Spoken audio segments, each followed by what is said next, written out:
기초연금은 내용이 워낙 복잡해서요. 모든 내용을 정확하게 알지 못하여 손해를 보는 경우가 많이 있습니다. 지금부터는 대부분 정확히 몰라서 많이 손해를 보는 난이도가 높은 기초연금 핵심 질문 15가지를 뽑았는데요. 그 중에 상편으로 5가지를 설명드리도록 하겠습니다. 네, 첫 번째로는 국민연금을 많이 받으면 기초연금을 하나도 못 받는다, 이렇게 말씀하시는 분들이 많이 있는데요. 맞는 말일 수도 있지만 꼭 그렇지는 않습니다. 왜 그러냐 하면 국민연금은 100% 소득 인정으로 계산돼요. 그래서 상당히 불리합니다. 만약에 국민연금을 50만원 받는다 그러면 그냥 소득 인정액으로 50만원으로 계산되고요. 국민연금을 100만원 받는다 그러면 아무런 공제가 없어요. 그냥 소득 인정액으로 100만원으로 계산됩니다. 그러고요, 국민연금을 한 달에 48만 4,770원 이상 받으면 국민연금 감액을 합니다. 이게 무슨 얘기냐면 국민연금을 만약에 60만원 받는다, 70만원 받는다 그러면 기초연금에 대해서 국민연금 감액을 해요. 근데 만약에 국민연금을 48만원을 받아요, 또는 30만원을 받아요, 20만원을 받아요, 이렇게 48만 4,770원보다 적게 받으면 이 국민연금 감액은 하지 않습니다. 그러면 국민연금을 많이 받으면 기초연금을 다 감액해서 하나도 받지 못하나요? 그렇진 않습니다. 이 국민연금 감액하는 최대 금액은 기초연금 금액이 얼마인가요? 최대가 32만 3,180원인데요. 이것의 50%인 16만 1,590원까지만 감액합니다. 그래서 국민연금을 많이 받아도 최소한 50%는 받을 수 있다, 이렇게 보시면 되겠습니다. 네, 결론적으로 말씀드리면요, 이 국민연금을 많이 받더라도 소득 인정액으로 계산한 금액이 단독 가구는 202만원, 부부 가구는 323만 2천원 이내면 기초연금을 받을 수가 있겠습니다.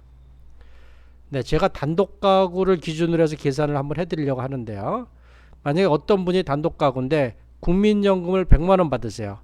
그리고 국민연금을 포함해서 다른 소득과 재산을 다 계산했더니 소득 인정액이 210만원이에요. 자, 이분은 기초연금을 받을까요? 못 받을까요? 네, 기초연금에 탈락합니다. 왜 탈락하냐 하면 이 국민연금을 100만원 받아서 탈락하는 것이 아니고 그렇게 해서 계산된 소득인정액이 210만원이라 탈락하는 거예요. 왜냐하면 소득인정액이 단독 가구는 202만원 이하만이 기초연금을 받을 수 있거든요. 그래서 첫 번째 분은 소득인정액이 210만원이라 탈락하시고요. 자, 두 번째 분 국민연금 똑같이 100만원 받아요. 근데 다른 소득과 재산 다 계산했더니 소득인정이 150만원이에요. 어떻게 되나요? 자, 이분은 기초연금을 받을 수 있습니다. 왜? 소득인정액이 단독 가구 202만원보다 적기 때문에 기초연금을 받을 수 있어요. 그런데 감액이 돼요. 아까 말씀드린 것처럼 국민연금이 48만 4,770원 이상이면 감액을 하는데 한 국민연금을 100만원 정도 받으시면 한 50% 정도 감액된다, 이렇게 보시면 될 것 같고요. 자, 세 번째로는 여기 써 있지 않지만 제가 설명드리겠습니다. 국민연금을 150만원 받으세요. 그런데 다른 소득과 재산이 하나도 없어요. 그래서 소득인정액이 그냥 150만원이에요. 이러신 분들도 역시 기초연금을 받으시고 또 국민연금 감액을 해서 약 한 50%만 받게 되겠습니다. 네, 두 번째 질문인데요. 이 직역연금이라고 있죠.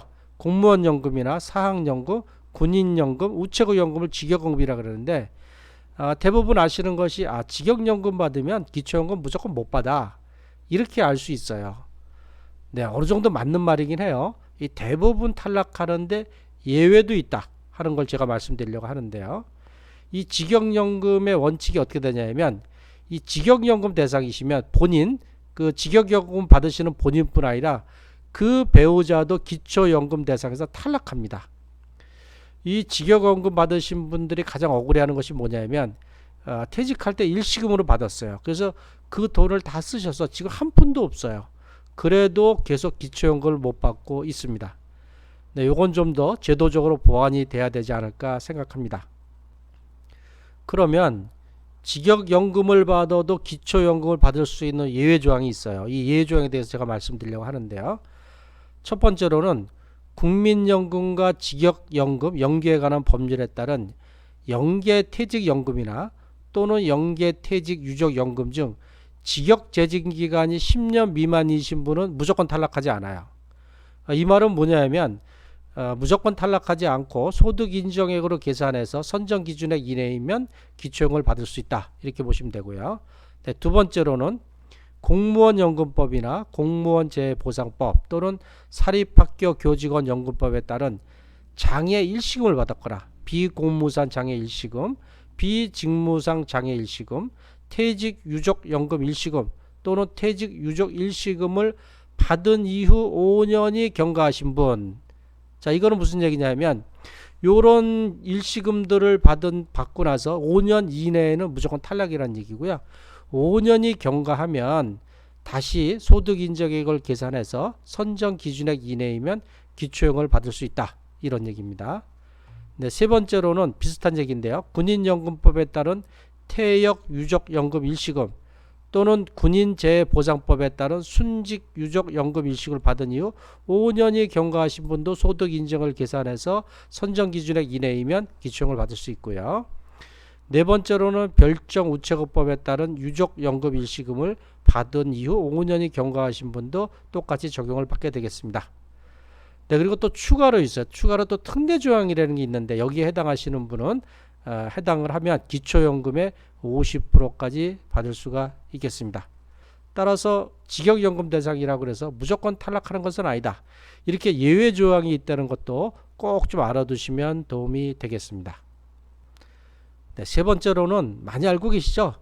고급 자동차에 있으면 기초연금 못 받아. 네, 다 알고 계신 사항입니다. 네, 대부분 탈락하는 게 맞아요. 근데 여기도 역시 예외가 있다는 걸 좀 알아두시면 좋겠습니다. 자, 고급 자동차란 뭐죠? 배기량이 3000cc 이상이거나 또는 차량 가액이 4천만원 이상이 고급 차량입니다. 이 또는이란 말은 뭐냐면 이 배기량 3000cc거나 또는 차량 가액 4천만원 둘 중에 하나만 해당돼도 고급 자동차다. 이렇게 보시면 되고요. 수급자, 그러니까 그 기초연금을 받으실 본인 소유도 당연히 탈락하는데 그 배우자 명의로 있어도 탈락한다는 걸 기억하시고요. 또 자녀와 공동 소유를 했어요. 그 지분 1%밖에 없어요. 그래도 역시 탈락이다 하는 걸 좀 알아두시면 좋겠습니다. 자, 그럼 고급 자동차라 하더라도 어떤 경우에 예외 조항으로 적용이 되냐 하는 거 꼭 좀 알아두셔야 되죠. 자, 첫 번째로는 차량이 10년 이상 된 차량이에요. 배기량도 3000cc가 넘고 지금도 차량 가액이 4천만 원이 넘어요. 아주 고급 차량인데 그래도 차량이 10년 이상 된 차량이에요. 이런 경우 어떻게 됩니까? 올해가 2023년이죠. 2023년 빼기 10년 하면 그러면 2013년입니다. 이 2013년식, 2012년식, 2010년식 다 고급 자동차가 아닙니다. 이런 차량은 일반 차량으로 계산해서 차량 가액을 그냥 일반 재산으로 계산합니다.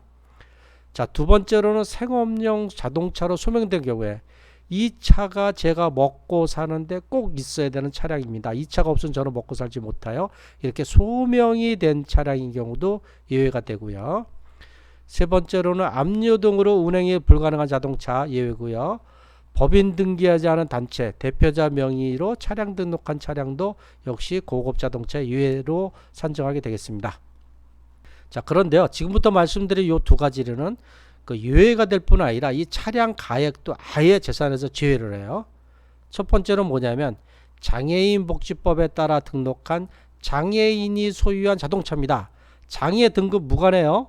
이 장애인 복지법에 등록한 장애인이 소유한 자동차는 고급 자동차라 하더라도 고급 자동차로 따지지도 않고 또 재산에서도 아예 제외합니다. 자, 두 번째로는 국가유공자 등 예우 및 지원에 관한 법률에 의하여 상위 등급 판정을 받은 국가유공자 등이 소유한 자동차도 고급 자동차라 하더라도 고급 자동차로 따지지 않고 또 그 자동차의 차량 가액도 아예 재산에서 제외를 해주고 있습니다. 네, 네 번째로는요. 야, 일하면서 월급 많이 받으면 기초연금 탈락해. 단독 가구 선정 금액이 202만 원인데 지금 300만 원 받잖아. 탈락해. 또는 부부 가구는 323만 2천 원인데 지금 월급 400만 원이니까 탈락해. 이렇게 얘기할 수도 있는데요. 그렇지 않습니다. 자, 월급을 많이 받으면 기초연금 받는데 불리하긴 해요. 그런데 공제 금액이 워낙 커요. 그래서 혜택이 아주 많습니다. 자, 월급을 어떻게 계산하나요? 계산 방식이 세전 월급입니다. 세후 월급이 아니고 세금 떼기 전 월급에서 108만 원을 1차적으로 공제를 해줘요. 그러고 난 다음에 108만 원을 공제한 그 금액에서 70%만 소득 인정액으로 계산해주고 있습니다. 자, 계산을 한번 해볼까요? 월급 계산을. 자, 먼저 단독 가구를 먼저 예를 들어 설명을 해드리도록 하겠습니다. 자, 이분이 월급 108만 원 받아요. 근데 공제 얼마 해주나요? 108만 원 공제해줘요. 그럼 0원 곱하기 70%를 소득 인정액으로 0원으로 계산합니다. 자, 월급 200만 원 받으세요. 200만 원 받는데 108만 원을 빼주죠. 그럼 92만 원 곱하기 70%만 계산해서 소득 인정액으로 64만 4천 원 계산합니다. 자, 월급 300만 원 받으세요. 300만 원에서 108만 원을 빼고 70%를 하면 134만 4천 원이 되겠습니다. 단독 가구의 선정 기준액이 얼마죠? 202만 원입니다. 그래서 월급을 300만 원을 받아도 소득 인정액으로 134만 4천 원밖에 안 돼요. 그러니까 뭐 300만 원 받는다고 꼭 기초연금에서 탈락되지는 않습니다. 자, 다음은 부부가구인데요. 부부가구는 더 많이 공제를 해줘요. 남편 따로 부부 따로 따로따로 계산해 줍니다. 자, 만약에 남편이 108만 원 월급 받아요. 그럼 남편 108만 원 빼주고 거기에 70%만 곱해요. 자, 0원이죠. 자, 부인도 108만 원 받아요. 108만 원 받는데 108만 원 빼주고 70%가 역시 0원입니다. 남편 108만 원, 부인 108만 원, 합계 216만 원을 받아도 소득 인정액으로는 0원으로 계산한다 하는 얘기고요. 자, 두 번째, 남편 200만 원 받아요. 자, 200만 원에 108만 원 빼고 70%만 곱하면 64만 4천 원입니다. 부인도 200만 원 받으세요. 빼기 108만 원 곱하기 70% 하면 64만 4천 원 나옵니다. 남편 64만 4천 원 더하기 부인 64만 4천 원 하면 128만 8천 원으로 소득 인정이 계산이 돼요. 남편 200만 원 월급 받고 부인 200만 원 월급 받아서 400만 원 월급 받아도 소득 인정액으로는 128만 8천 원으로 계산합니다. 부부가구의 선정 기준액이 얼마인가요? 323만 2천 원입니다. 거기에 128만 8천 원밖에 안 되니까 월급을 400만 원 받아도 아직 약 한 200만 원 정도의 소득 인정액 여유가 있다. 이렇게 보시면 되겠습니다. 자, 다음은 앞에서는 월급을 받으면 108만 원을 빼주고 거기에 또 70%밖에 안 하는데 여기에 해당되시면 아예 이 월급 받는 걸 아예 계산도 안 해요. 그냥 다 빼줘요. 자, 뭐가 있나요? 첫 번째로는 일용근로자 소득이라고 있습니다. 일용근로자 소득세법 시행령 제20조의 근로소득인데요. 자, 첫 번째로는 근로계약에 따라 일정한 고용주에게 3개월 이상 계속해서 고용되지 아니한 자로서 월급을 받으면 일용소득이죠. 그러니까 일용소득을 받으면 아예 월급 자체를 갖다가 계산해서 빼주고요. 두 번째로는 건설공사 종사자도 일용소득을 받으면 빼주는데 근데 예외가 있어요. 만약에 동일한 고용주에게 계속해서 1년 이상 고용된 자는 빼주지 않고 소득으로 계산한답니다. 세 번째로는 하역, 항만 작업 종사자도 일용근로자 빼주는데요. 또 예외가 있어요. 통상 근로를 제공한 날에 급여를 지급받지 아니하고, 그러니까 매일매일 일용직으로 받지 않고 정기적으로 근로대가 월급을 받는 사람은 요것도 빼고 소득으로 계산한답니다. 다음으로 이제 공공일자리 소득이 있어요. 공공일자리 소득은 지방자치단체나 또는 단체나 또는 뭐 주민센터 가서 하는 건데요. 이 노인 일자리 사업이라든지 장애인 일자리 사업, 공공근로득에 참여한 대가로 제공되는 근로소득도 아예 계산도 안 하고 다 빼줍니다. 네, 세 번째로는 자활근로소득이라고 해가지고요. 자활근로나 자활공공근로, 자활공동체사업, 적응훈련, 직업훈련 등 자활급여의 일환으로 사업에 참여해서 근로를 제공받는 급여 및 수당도 아예 제외합니다. 네, 그래서 제가 거듭 말씀드리지만 만약에 건강이 허락하는 한 어떤 일을 해서 월급을 받을 기회가 있으면 무조건 일을 해서 월급을 받으십시오. 그런 경우에는 기초연금 받는 경우보다 무조건 유리하기 때문에 꼭 일할 기회가 있으면 계속 일하시는 것을 추천드리겠습니다. 네, 마지막 다섯 번째인데요. 집이나 토지, 부동산, 자동차 같은 경우는 일반 재산이라 그래요. 일반 재산 같은 경우 여기에 기본 재산액을 공제해 주는데 이때 주소지 기준은 어떻게 되나요? 이렇게 물어보시는 분들이 많아요. 네, 여기에 원칙은 어떻게 되냐면 이 수급 대상자의 주민등록지가 기준입니다.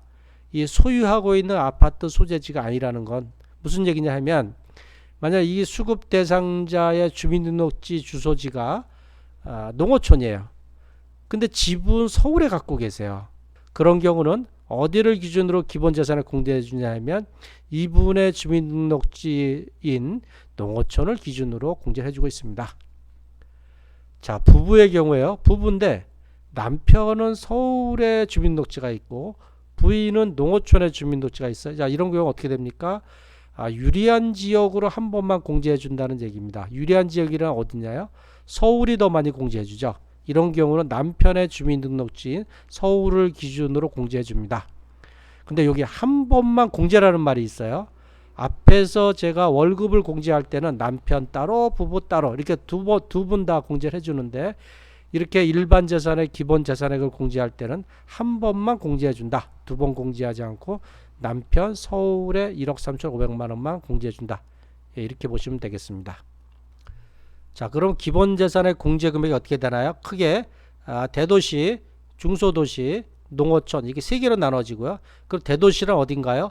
특별시, 서울특별시, 뭐 부산광역시 같은 그 구, 도농 복합구를 포함한답니다. 그 특례시가 있어요. 고양시, 수원시, 용인시, 창원시도 다 대도시로 1억 3,500만 원 공제해 줍니다.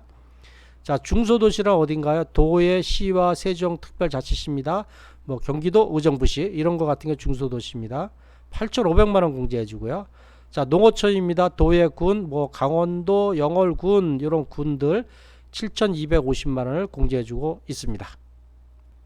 네, 지금까지 기초연금 관련한 핵심 질문 총 15가지 중 상편 5가지에 대한 설명을 들었는데요. 어떠신가요? 만약에 대부분 이미 알고 있는 내용이다 하시는 분들이 계신다면 네, 기초연금에 대해서 상당히 많이 정확하게 하시는 분들이고요. 혹시 몰랐던 내용이 있다면 이번 기회에 정확히 알아두시면 좋겠습니다. 네, 제가 중편에서 5개를 더 설명드리고 또 하편에서 또 5편을 설명드릴 테니까요. 다음 중편과 하편을 계속 보시면 도움이 많이 되시겠습니다. 네, 지금까지 고향과 일산 파주 지역의 방문요양 전문업체인 아들딸 방문요양의 대표 배종일이었습니다. 이 동영상이 도움이 되셨다면 좋아요, 구독을 꾹 눌러주시고요. 알림 설정도 부탁드리겠습니다. 그리고 문의사항이 있으시면요. 댓글 올려주시면 제가 최대한 답변을 드리도록 하겠습니다. 네, 항상 건강하고 행복하십시오. 감사합니다.